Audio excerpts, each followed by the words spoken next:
কুষ্টিয়া জেলা বিএনপির ত্যাগী পরীক্ষিত ও শেখ হাসিনার 16 বছরে কারা নির্যাতিত নেতাকর্মীদের নিয়ে পূর্ণাঙ্গ আহ্বায়ক কমিটি গঠন করবেন।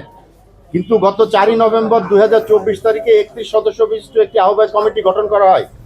কিন্তু সেই কমিটিতে আমরা দেখতে পেলাম, পূর্ণাঙ্গ আহ্বায়ক কমিটিতে দীর্ঘ 16 বছর যারা আন্দোলন সংগ্রামে অংশগ্রহণ করেছিলেন, যাদের যোগ্যতা রয়েছে, যাদের নামে অসংখ্য মামলা রয়েছে, তাদেরকে সম্পূর্ণরূপে মাইনাস করে এই কুষ্টিয়া জেলা বিএনপির বিতর্কিত 31 সদস্য বিশিষ্ট আহ্বায়ক কমিটি গঠন করা হয়।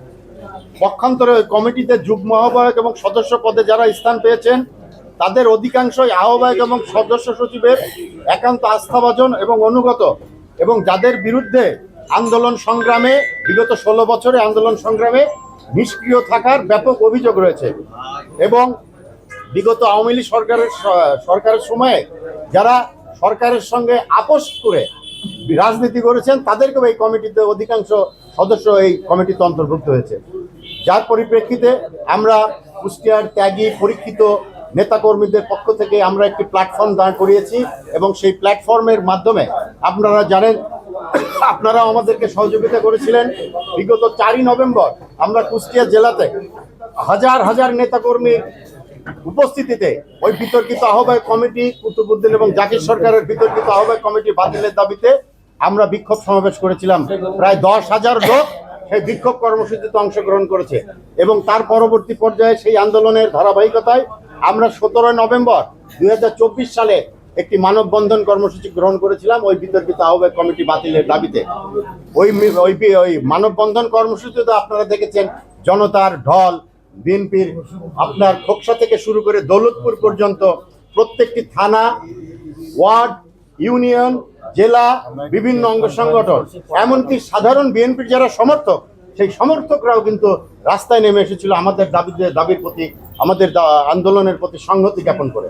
তো যাই হোক, আমরা অপেক্ষা করেছিলাম, তারই ধারাবাহিকতায় আমরা বিএনপির খুলনা ডিভিশনাল যে সাংগঠনিক সম্পাদক, সহ সাংগঠনিক সম্পাদক, এবং অতি সম্প্রতি জনাব আমানুল্লাহ আমান, সাবেক ডাকসু ভিপি, যিনি খুলনা ডিভিশনের দায়িত্ব পেয়েছিলেন, আমরা তার কাছেও ঢাকায় গিয়ে আমরা লিখিতভাবে এই কমিটির বিরুদ্ধে অভিযোগ দায়ের করেছিলাম, এবং তারা আমাদেরকে আশ্বস্ত করেছিল যে অতি সত্বর তোমাদের এই সমস্যার সমাধানগুলো বাস্তবায়ন হবে।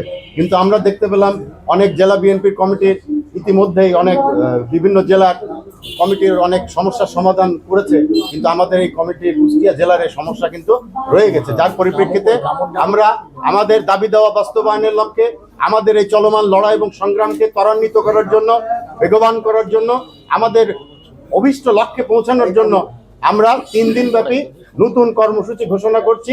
ওই বিতর্কিত স্বজনপ্রীতির আহ্বায়ক কমিটি বাতিল করার দাবিতে আমরা 3 দিন ব্যাপী কর্মসূচি ঘোষণা করছি। সে প্রথম কর্মসূচি হচ্ছে আমাদের 8 জানুয়ারি 2025 বিতর্কিত কুষ্টিয়া জেলা বিএনপির আহ্বায়ক কমিটি বাতিলের দাবিতে বিক্ষোভ মিছিল এবং সমাবেশ। দ্বিতীয় কর্মসূচি হচ্ছে 12 জানুয়ারি 2025 বিএনপির আমাদের যে কেন্দ্রীয় কার্যালয় ঢাকাতে পল্টন অফিস, সেই পল্টন অফিসের সামনে আমাদের বিক্ষোভ সমাবেশ এবং এর পাশাপাশি অনশন কর্মসূচি। এবং 16 জানুয়ারি 2025 আমাদের আরেকটি কর্মসূচি রয়েছে, সেটি হচ্ছে কুষ্টিয়াতে আমরা বিক্ষোভ সমাবেশ করব, এবং তার পাশাপাশি এই কমিটি বাতিলের দাবিতে আমরা অনশন কর্মসূচি গ্রহণ করব। তাই প্রিয় সাংবাদিক ভাইরা, আপনারা আমাদের জন্য অনেক করেছেন।